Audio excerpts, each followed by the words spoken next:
এই চ্যানেলে সম্প্রচারিত সকল খবরই সচেতনতামূলক এবং শিক্ষণীয়, কোনো কিছুই প্রভাবিত নয়।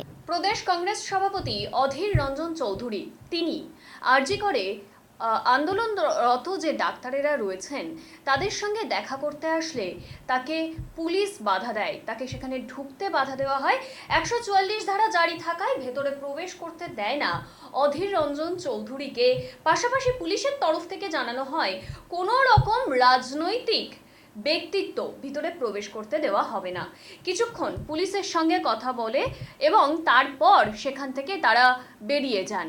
দেখুন সেই ছবি।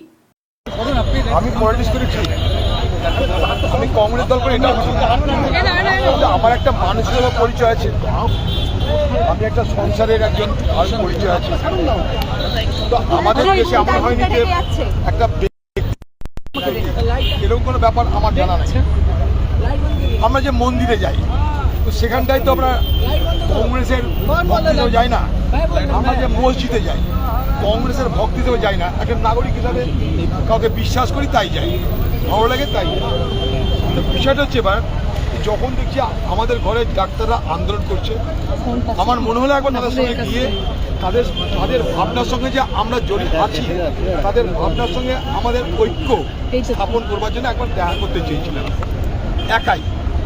এই জন্য দেখা করতে চেয়েছিলাম যে তাদেরকে সমর্থন করতাম, ভাই আপনারা যেটা করছেন তার জন্য আমরা গর্বিত, আমরা আপনাদের সঙ্গে আছি। শুধু এইটুকু কথা। এক নম্বর, তারা যেহেতু দীর্ঘদিন এখানে আন্দোলন করছেন,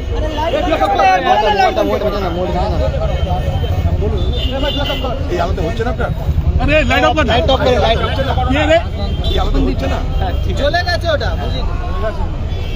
তো স্বাভাবিকভাবেই আমরা এখানটাও এই কারণে এসে কোনো উদ্দেশ্য নাই। আমি তাদের বাড়িও গেছিলাম একটু আগে, তাদের বাড়িতে অনেকক্ষণ তাদের পরিবারের সঙ্গে কথা বলেছি। সেখানে যে পরিবারকে বাইরে বেরোতে দেওয়া হচ্ছে না, নানা বাহানায় পরিবারকে গৃহবন্দী করে রাখা হয়েছে পানিহাটিতে। এটা মাথা রাখবে না, পানিহাটি তাদের পরিবারকে পুলিশ গৃহবন্দী করে রেখেছে, তাদেরকে বাইরে বেরোতেও দিচ্ছে না। এখানে এক অদ্ভুত ধরনের ব্যারিকেড তৈরি করেছে পুলিশ, সিআইএসএফ, তারা কেউ জানে না এগুলো, তাদের আমি দোষ দিতে রাজি না, তারা তো ভেতরের সিকিউরিটি দেখবে। কিন্তু পশ্চিমবঙ্গের পুলিশ বাহিনীর তৎপরতা, এটা দেখে আমি অবাক হলাম। কারণ একজন ব্যক্তি একা তাদের সঙ্গে দেখা করে তাদের ভাবনার সঙ্গে আমি সহমত পোষণ করতে চেয়েছিলাম।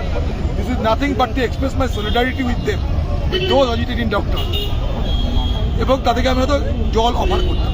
ঠিক আছে, তাদের মধ্যে একজন এসে বললো যে আমাদের দরকার নেই, কোনো অসুবিধা নেই। তাদেরকে তো জানালাম কমসে কম আমি এসেছি, এইটুকু আমাকে যথেষ্ট।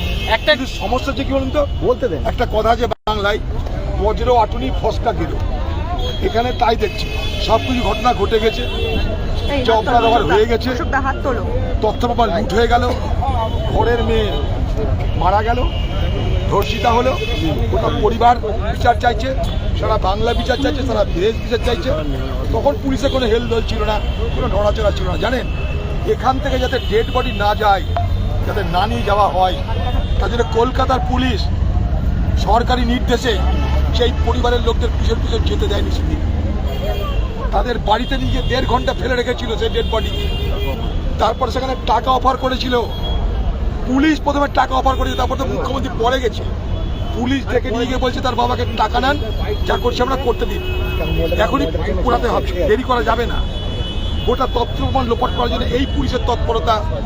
সেদিন যদি আমাদের ঘরের মেয়ের পক্ষে থাকতো, নিজেদের পক্ষে থাকতো, তাহলে আজকে অপরাধীদেরকে মুক্তি পেতে না। আমাদের কাছে আরও খবর, আজকে বাংলায় এই আরজিকর কাণ্ডের পিছনে যা যা দেখছেন আপনার চোখের সামনে, তার পিছনে আরও নেপথ্যে একটা বড় কাহিনী আছে। সেই কাহিনীর আরেকজন নায়ক সম্ভবত ডাক্তার শ্যামাপ্রসাদ বলে এক ব্যক্তি, তার সঙ্গে আমার পরিচয় নাই, চিনি না, জানি না।